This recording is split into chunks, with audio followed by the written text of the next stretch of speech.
On October 13th, revenge was on the minds of the 5-0 Piscataway Chiefs as they hosted the 1-3 Old Bridge Knights.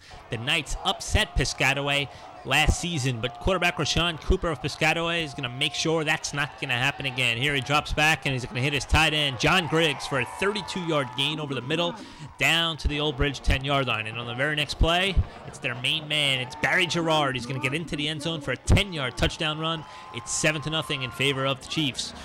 Old Bridge, though, would respond with an impressive drive. Here it's quarterback Chris Suazo going to run for 9 yards, and then as the teams switch sides in the second quarter, it's Suazo, some powerful running, 8 more yards as the Knights near midfield. When it was all said and done, it was a 16-play, 75-yard drive, capped off by this 2-yard run by number 3, Greg Payton.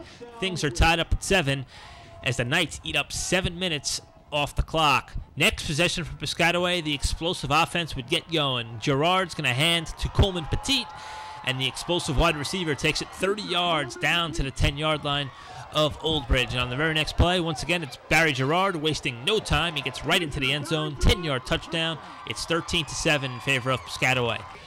First play for Old Bridge on their next possession, it's Suazo dropping back to pass, but he's going to be intercepted by number 3, Justin Blake, who's going to have a real nice return here. In fact, get in the end zone for an apparent touchdown, but it would be called back because of holding.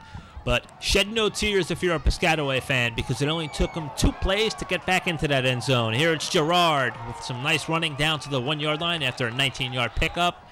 And then Gerard's going to finish things off 3 times the charms for Barry. His 3rd touchdown of the game, and it's 19-7 at this point in favor of Piscataway. They would go for 2 after missing an earlier PAT, and it's Griggs on the receiving end of this Cooper pass. It's 21-7 Piscataway. Right before the half now, Marvin Booker is going to get in for the strip of Suazo, and Griggs going to recover to give Piscataway one last chance before the end of the half. And as they usually do, they capitalize. It's Petit here going to take the wide receiver screen, and 54 yards later is off to the races and into the end zone for a 4th Piscataway touchdown of the half. 3 TDs in the final 4:21 of that first half for the Chiefs as they go into the locker room with a 28-7 lead. In the second half we go now, and it's Gerard. He had 16 carries for 113 yards.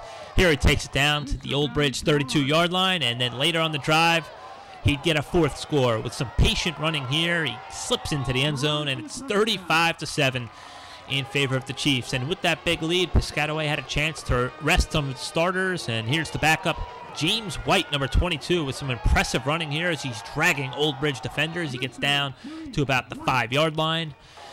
And then it's White. He's going to finish off what he started here. Is another patient run by Piscataway back. He's going to get into the end zone for a 41-7 Piscataway lead. They would go on to win it 41-13. No upset this year as the Chiefs improve to 6-0.